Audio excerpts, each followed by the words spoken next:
नमस्कार दोस्तों, मैं श्वेताब कुमार आप सभी का आपके अपने यूट्यूब चैनल लॉकुल पर बहुत-बहुत स्वागत करता हूं।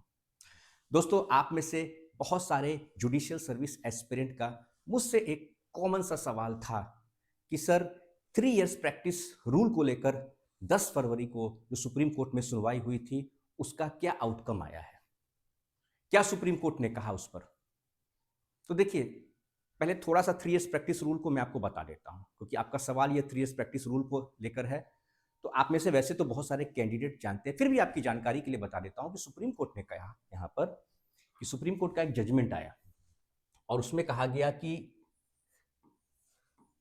3 इयर्स एक्सपीरियंस आपके पास मैंडेटरी होगा। मतलब आपके पास यह रहना ही रहना चाहिए, मैंडेटरी है यह। एज एन एडवोकेट, एक वकील के तौर पर आपके पास एक्सपीरियंस होना आवश्यक है, तभी आप एलिजिबल होंगे। किस चीज के एलिजिबल होंगे? तो एलिजिबल फॉर सिविल जज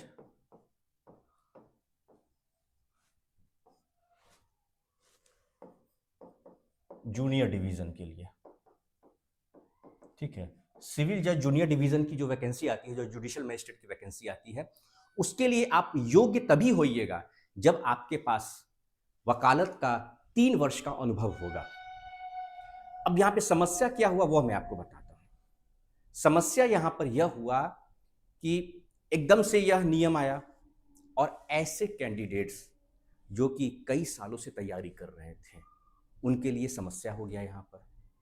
अब उनको लगा कि एकदम से यह आया, मान लीजिए एग्जाम्पल के तौर पे कोई कैंडिडेट है जिसकी उम्र 30 साल हो गई है, वो तैयारी बेचारा कर रहा है, उसने कहीं एनरोलमेंट वगैरह नहीं करवाया, हालांकि गलती है। मैं आप सभी बच्चों से यही कहूंगा कि आपने एलएलबी की पढ़ाई आपकी कंप्लीट हो गई है तो अपने स्टेट बार काउंसिल में जहां भी आपको कराना है, आप वहां पर अपना एज एन एडवोकेट इनरोलमेंट करवा लीजिए और ऑल इंडिया बार एग्जामिनेशन है उसको आप अपना क्लियर कर लीजिए।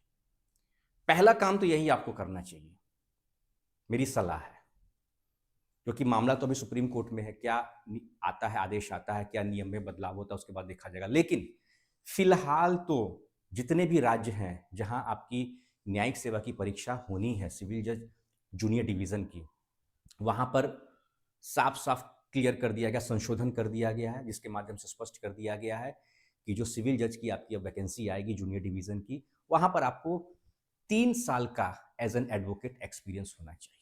तो अभी तो दिमाग में यही बात रखिए। लेकिन चलिए अब इधर आते हैं जो आपका सवाल था। अब यहां पर जो सवाल था पहले उसको समझ लीजिए चीजों को, तब हम लोग आगे बात करते हैं।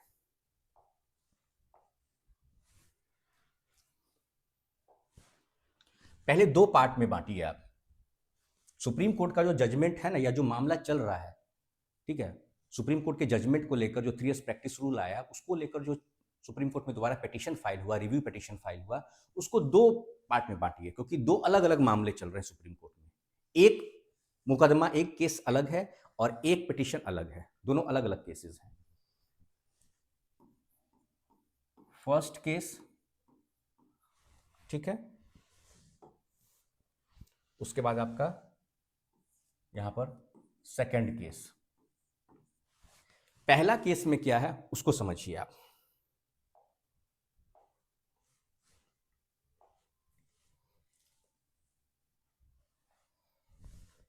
इसमें क्या है मामला?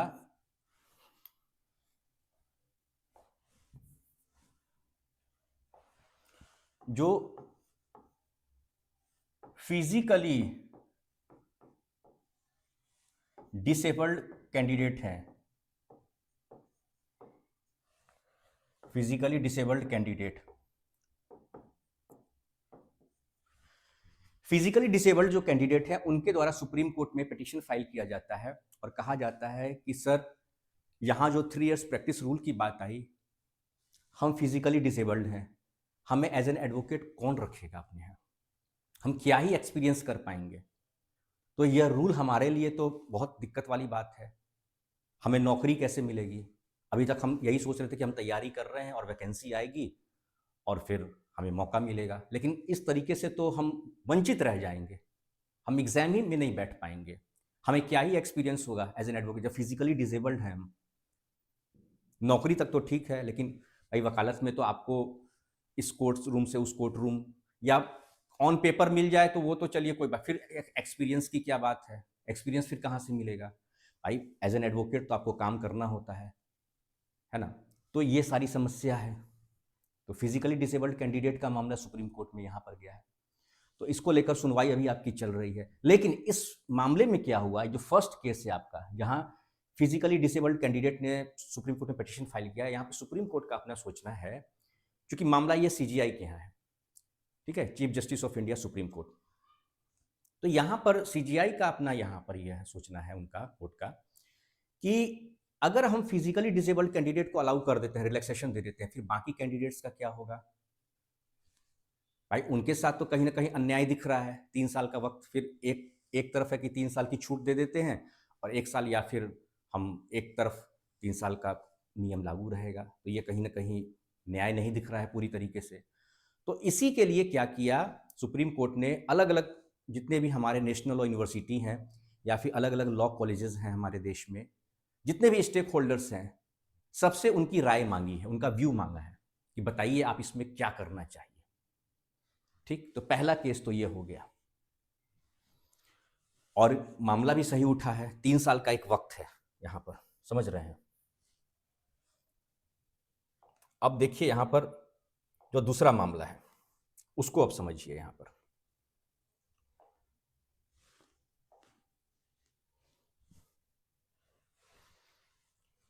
दूसरा जो मामला है वो है आपका कूलिंग पीरियड का। अब कूलिंग पीरियड में आपको बताता हूं।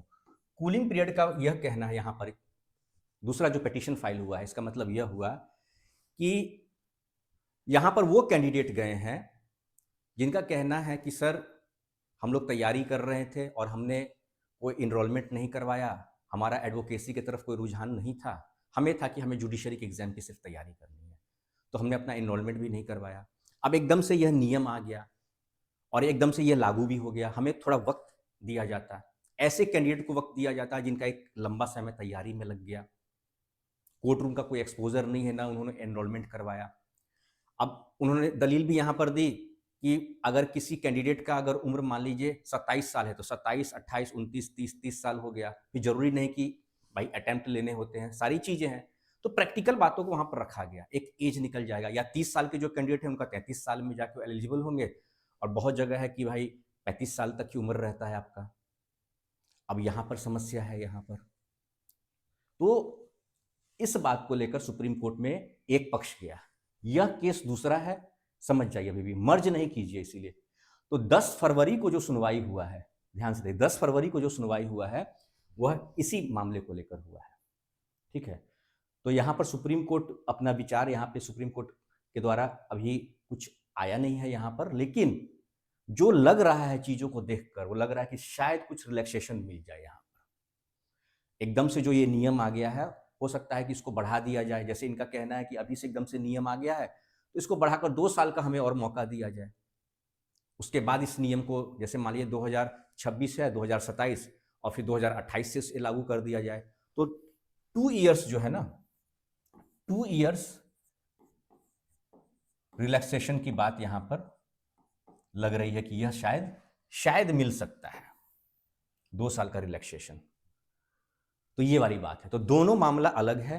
यह है फिजिकली डिसेबल्ड कैंडिडेट जो है वह सुप्रीम कोर्ट में गए हैं और उन्होंने कहा है कि सर हमें 3 इयर्स प्रैक्टिस रूल में इससे छूट दी जाए, ठीक। और अभी ये मामला अभी अलग अलग अभी पेंडिंग चल रहा है, और यह सुप्रीम कोर्ट के द्वारा अलग अलग स्टेक होल्डर से उनका व्यू मांगा गया है कि आप बताइए इसमें हम क्या करना चाहिए, क्या सही रहेगा। और यह मामला है आपका कि एकदम से जो यह नियम आ गया उस पर है कि हमें कुछ रियायत दिया जाए। हम तैयार नहीं थे, कैंडिडेट्स का कहना है कि सर हम लोग तैयार नहीं थे, हम कैंडिडेट्स, एकदम से यह नियम आ गया और हमारे लिए यहाँ पे परेशानी है, हमारा एक लंबा वक्त निकल गया। तो ये सारी चीज़ें हैं। उम्मीद है कि कुछ इसमें रियायत मिल जाएगा आपको। उम्मीद है कि 2 साल का जो रियायत रिलैक्सेशन मिल जाएगा, और हो सकता है अभी कुछ, मतलब ये अपना व्यू मेरा है अपना, क्योंकि मामला गया है यहाँ पर, अब देखते हैं सुप्रीम कोर्ट का यहाँ पर क्या आता है, व्यू आता है, क्या ऑब्जर्वेशन आता है और क्या फिर उसका फैसला आता है, सारी चीज़ें। क्योंकि ऑब्जर्वेशन से तो काम चलेगा नहीं, फैसला, ठीक है, तो फैसला आने पर देखा जाएगा इसमें कि क्या होता है। लेकिन उम्मीद है बहुत हद तक, क्योंकि थोड़ा ये जेन्युइन भी है, ऐसे कैंडिडेट जो कि फुली डिवोट होकर तैयारी कर रहे थे और कोर्ट रूम से उनका कोई वास्ता नहीं, और उन्होंने गलती उनकी एक तरीके से कह सकते हैं कि उन्होंने इनरोलमेंट नहीं करवाया, इसलिए मैं कहूँगा कि आप इनरोलमेंट जरूर करवा लीजिए।